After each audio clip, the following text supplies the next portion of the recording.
your first week of school. You are now listening to the Motivated Mama podcast. This is a community for parents that want to be authentically themselves while looking for judgment-free, genuine, and heartfelt parenting advice. We talk to other mothers and experts to get small, easy steps that we can take to help us accomplish our goals. Learn with me as we discover ways to break patterns of unproductive behavior repeated generation after generation in our families.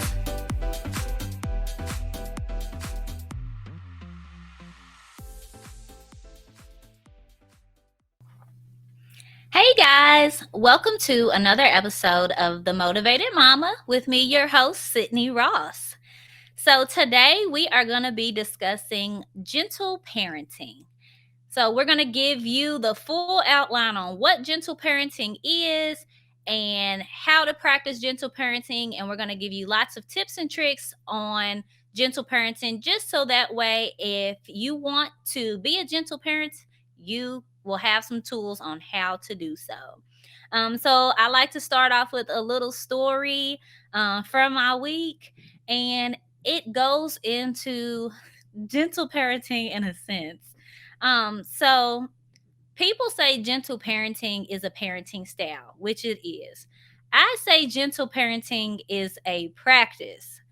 By that, I mean that it is something that you have to continuously practice. I don't feel like anyone has mastered gentle parenting. I feel like there are a lot of gentle parent experts who know how to gentle parent, who know what to do, who can tell you how to do it. But when you're in the moment and you're parenting, gentle parenting is a practice. It is something that you have to continuously work on each and every single day. So with me being the motivated mama, I guess people get this false impression of perfection. I don't really know why. I'm just a normal parent. I literally say all the time, I created the motivated mama to help others on their parenting journey. And by others, I mean myself as well. So a lot of people, I don't want people to get it, misconstrued. I am a parent who is actively working to be a better parent every day. So people sometimes think that that means I have my shit together, which is not completely true. I just work on it and I care about it a lot. And by people, I mean this week, my husband, who thinks that motivated mama means I don't make any mistakes when it comes to parenting, but I do. So gentle parenting is all about being gentle. You don't scream, you don't yell, you don't do any type of traumatizing things to your children. You're not abusive. But I had a moment this week. I didn't beat the crap out of anybody. But I got frustrated. So I am a stay-at-home mom. I have a 2-year-old and a 10-year-old. The 10-year-old is gone majority of the day because she's in school, but I'm at home all day long with the 2-year-old. My husband leaves the house at 6:30 a.m. and he usually doesn't get back home until after 6 p.m. most days, which means I'm left alone with dealing with the kids pretty much 24/7, and it's been that way since I've had children. But I've been a stay-at-home mom since I've had my son. So for 2 years straight, I've had my son every single day, 24 hours a day, majority of the time. I have not had any breaks. My son has not spent the night at anybody's house. So I always have my kids. So my son is doing this thing now where he whines constantly for any little reason. So if he gets frustrated, he immediately whines. If I leave his sight, he immediately whines.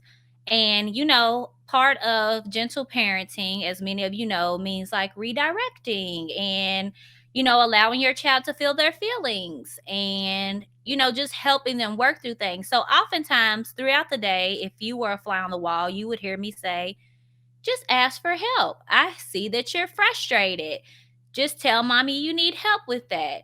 Just take your time. Let's take a breath. Do we need to calm down? This is literally my dialogue all day long. Well, by the end of the day, when it's 6 or 7 o'clock and my son has whined for the thousandth time today, I became overwhelmed and frustrated because I'm trying to cook dinner and my husband is probably playing on his phone and my daughter's probably asking me a million questions. And now Bubba is whining for probably nothing. So he's whining and he's like, "Oh, mama, whining, whining, whining." And I didn't scream it, but I said, "Oh my God, shut up." And you would have thought I just killed someone. And my husband got very upset and was like, "You're supposed to be the motivated mama. What with your followers think?" So you all tell me what you think. So I'm letting you all know this is what has happened. I did slip. I did tell my son to shut up out of frustration. Was that right? No. However, I'm a human being, and that's why I want you all to see that this is real life. That mistakes are going to happen. You're going to slip up. You're going to yell. You're probably going to say a few cuss words sometimes. You're going to get frustrated and you're going to say things that you don't mean. But a part of that is recognizing where you're wrong and then coming back and fixing that. So, although, yes, I was wrong, I'm not perfect. I'm not a perfect parent. I do slip and I do get upset and I do get frustrated and overwhelmed. And I'm still the motivated mama and I'm still motivated to be a better parent every single day. So I'm not a horrible human being. And I do come back and I do tell Bubba, "Mommy, sorry, she got frustrated in that moment." So that way he knows.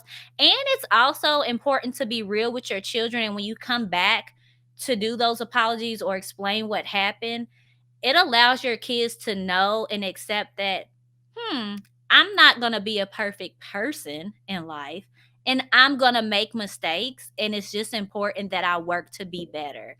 So you're still setting a really good foundation for your kids when you do mess up and you come back and say, "Hey, I messed up. I should have handled that better."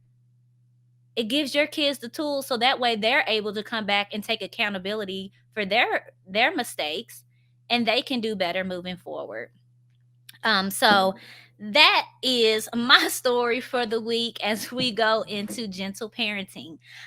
So this week I want to go over, what is it exactly?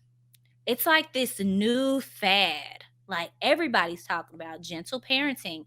Everybody's trying to learn about gentle parenting. So we're going to go right into it. What is it? Is it just a coin term? I feel like gentle parenting should just be parenting. It shouldn't even be a thing. Like gentle shouldn't even be in front of it. It should just be parenting.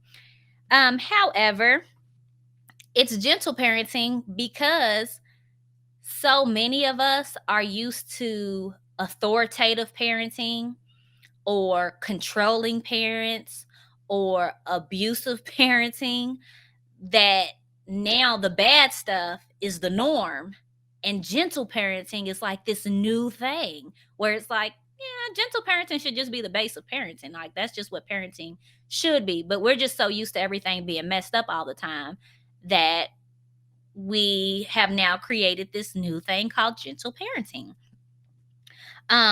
So first let's go over what it's not, because there are a lot of misconceptions when it comes to gentle parenting. So I've heard a lot of people say those kids are just out of control and bad. It's that gentle parenting. Gentle parenting does not encourage bad behavior.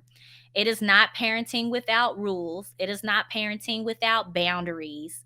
It's not just allowing your kids to do whatever they want, whenever they want, however they want. It's not about raising uncontrollable kids who will not be able to survive in society.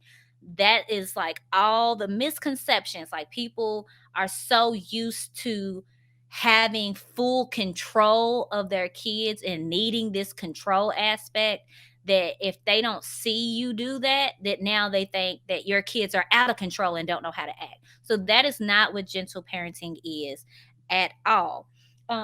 So let me grab this. Um I went and I found this website called guidepostmontessori.com.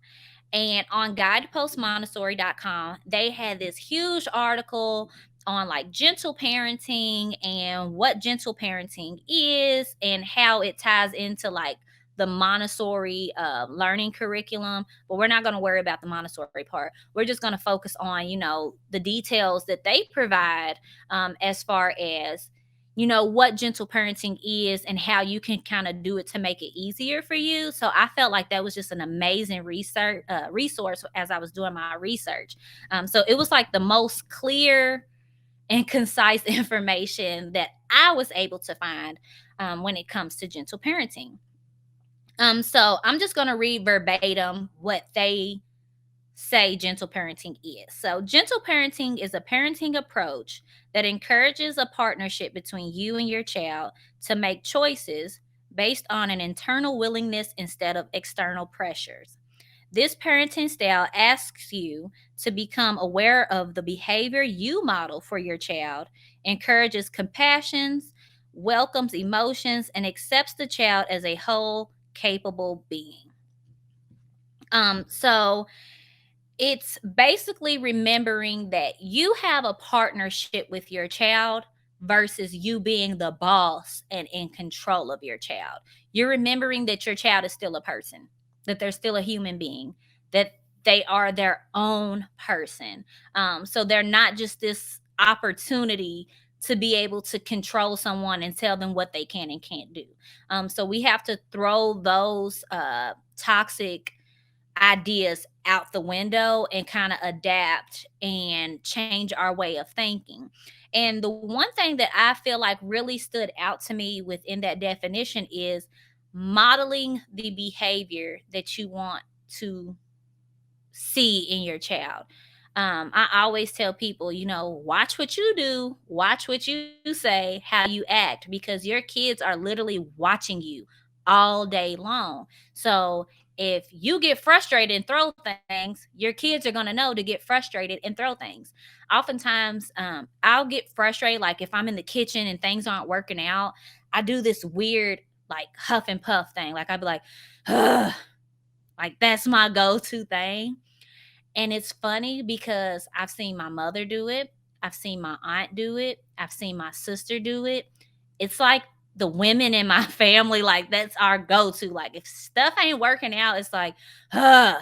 Well, the other day I heard my daughter in her room, and I don't know what wasn't going right, but I heard the huh from her. So, it just goes to show like we're all watching. Like I watched my mother, my sister watched my mother and my aunt, and now we're doing it, and now our girls are doing it. So it's just like your kids are watching you, so the behaviors that you model are going to be the behaviors that you see out of your kids. um and for some reason, the big controversy when it comes to gentle parenting is parents losing control. Sometimes it's for unhealthy reasons, like they were controlled their whole lives and now it's their opportunity to be in control. So they do that, which is the unhealthy portion. And then there are other ways that not necessarily healthy, but not necessarily a bad reason to be in control, but some people literally fear the safety of their children. And I understand that, especially when it comes to the Black community. You don't want your kids to be disrespectful to authority figures, so you're overly authoritative towards them, so that way they know you are supposed to, you're gonna respect me, I'm gonna be in control. So that way you don't find your son dead somewhere because of their mouth, because they said something that somebody else didn't like to hear. So you want to keep your kids safe, or even small things like you don't want your kid to run out in the street. So you train your kid to know, hey, when we go by this street, you better not move. Like you're in control to keep your kids safe.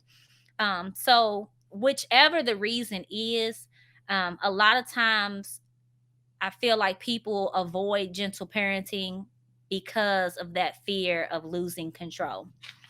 But um, with gentle parenting, as long as you try to create a partnership with your child, you really don't have to worry about a control factor at all.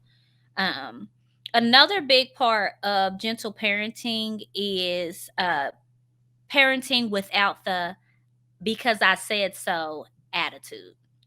We want to throw all of that authoritative stuff out of the window.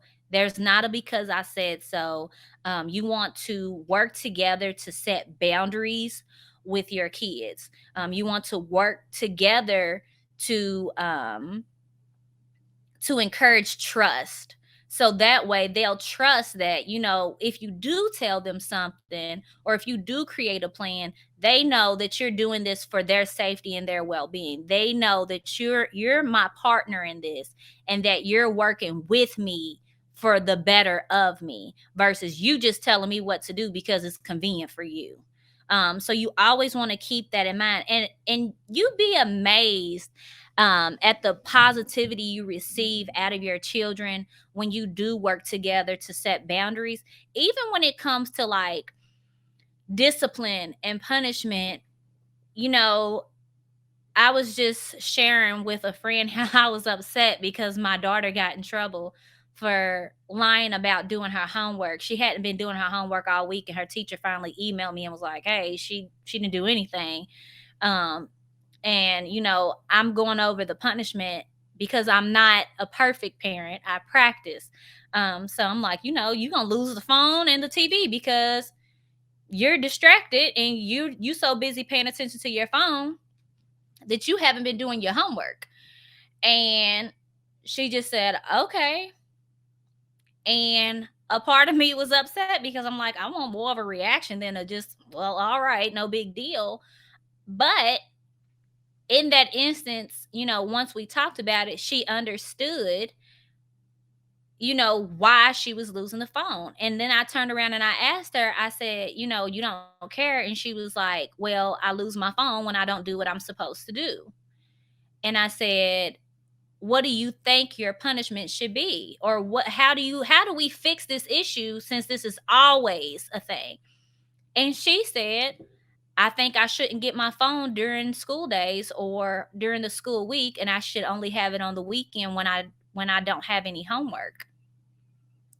And it's like, wow, she's 10 years old and she came up with that. And I can agree with that plan because that's productive. So now it's no longer a punishment. Now it's just the standard. During the week, you don't have your phone because you have responsibilities. But on the weekend, when you don't have to tend to those responsibilities, you're free to go wild with your phone. So it was good to be able to have that conversation. And I can trust that she's gonna do what she's supposed to do. And she trusts that she is able to set the boundaries for her life, which is good because moving forward as an adult, she'll know like, hey, I'm actually messing up, so now I know I need to rearrange some things for the better of me so that way I can be more productive. So that's really good because not only are you setting boundaries for them as kids, it's something that they're going to take with them as they are adults because you're giving them the opportunity to work with you on what's best for them because they are still their own person. Um, Gentle parenting is also giving your kids the ability to explore their emotions. It's encouraging to explore their emotions. So that's another huge part of it. You'll see a lot of people saying, them kids is out of control. That kid's in the grocery store screaming and acting a fool. They need, oh, my mama loves this. They need their ass beat. She loves saying that. Like, them kids just ain't, they don't make no sense. She said it about my own son. You just gonna let him act a fool like that? Um, but it's about encouraging them to explore their emotions so that way they can recognize what their emotions are and eventually be able to regulate those emotions appropriately.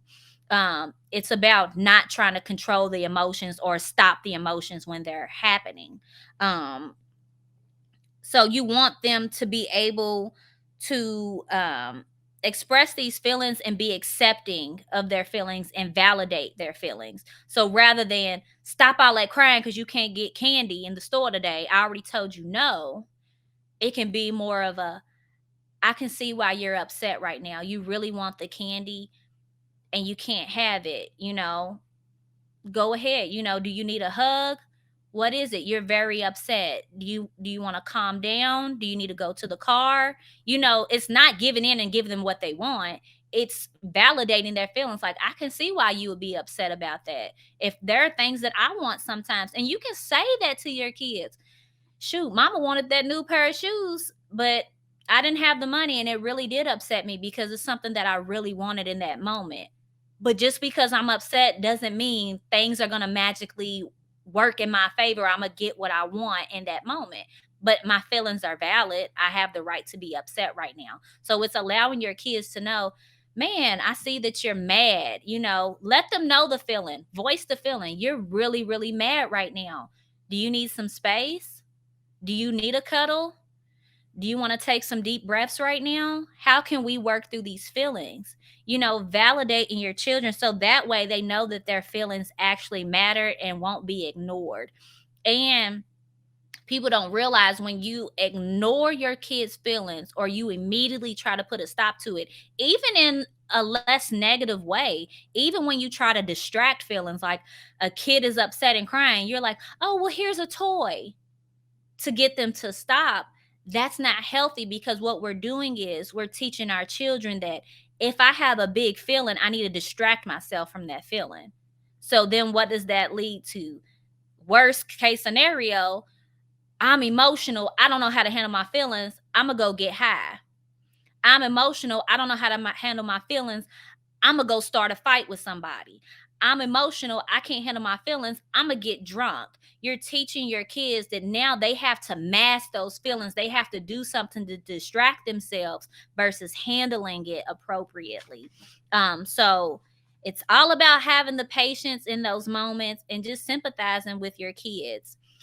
And then on the Guidepost Montessori, they also talk about, these keys to gentle parenting.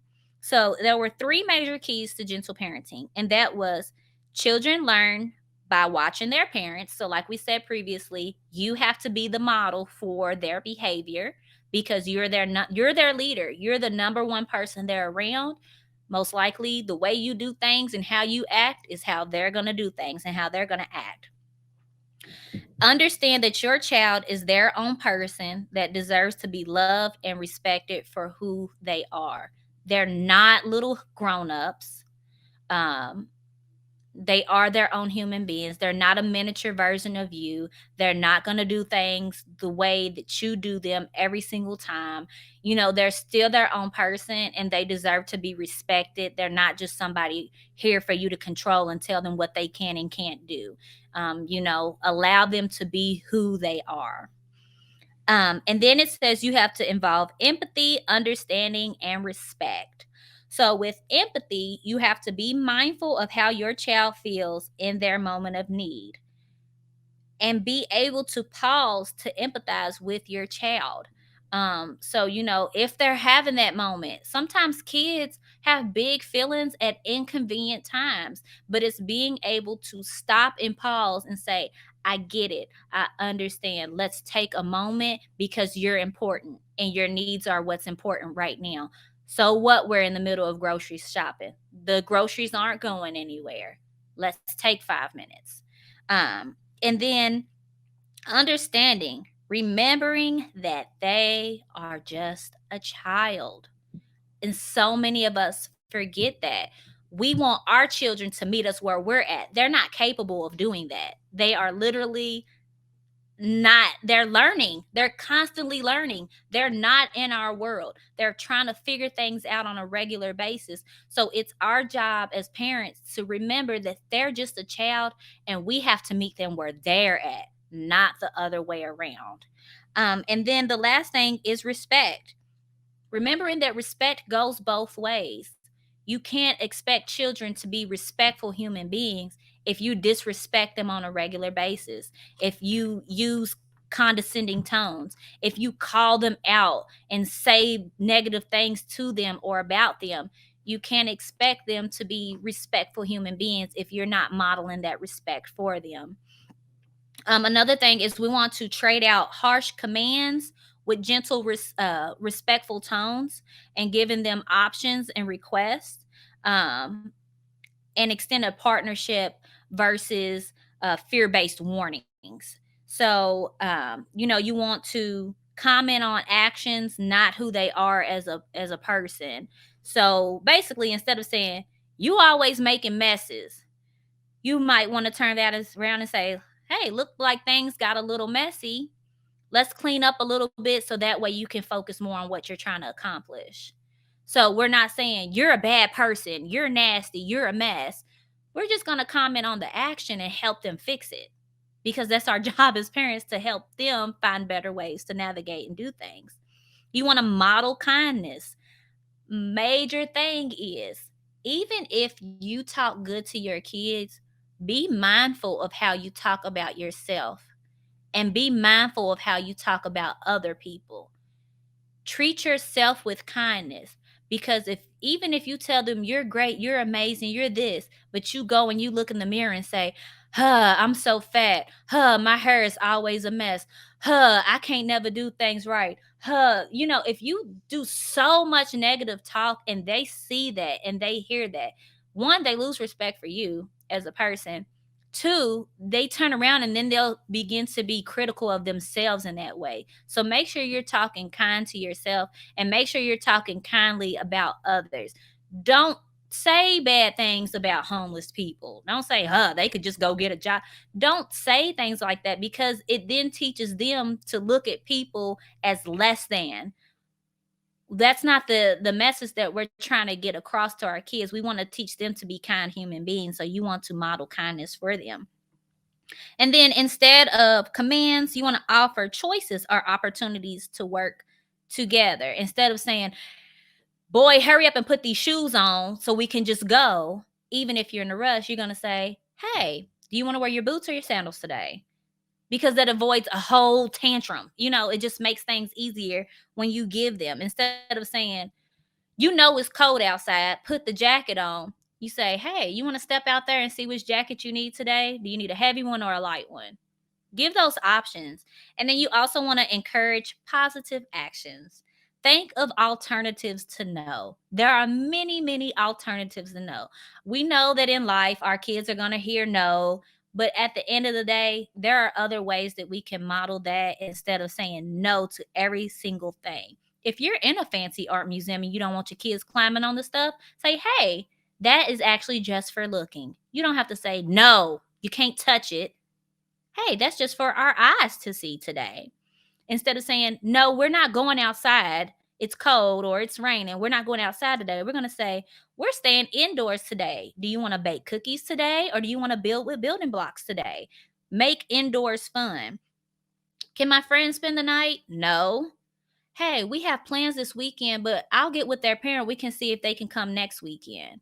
So letting them know that there are still options, that you're still going to tend to their needs, and that the things that they want, that they do matter. You want them to be happy. You want to, if they've been in school all week, they want friends over. That's a normal request. They're not a bad human being for wanting friends over on a busy weekend. You just have to make a plan with them to say, hey, how about we do it this way instead? And they'll work with you on that. But lastly, for your homework, just remember that gentle parenting is a practice. You're not a bad parent if you mess up. You're not a bad parent if you don't get it all right now.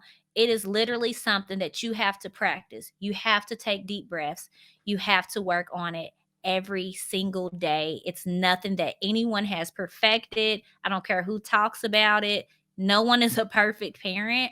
But just remember that there are many gentle parenting techniques, and we will have plenty of resources on our website on different tips and tricks that you can use each and every day to make gentle parenting easier for you.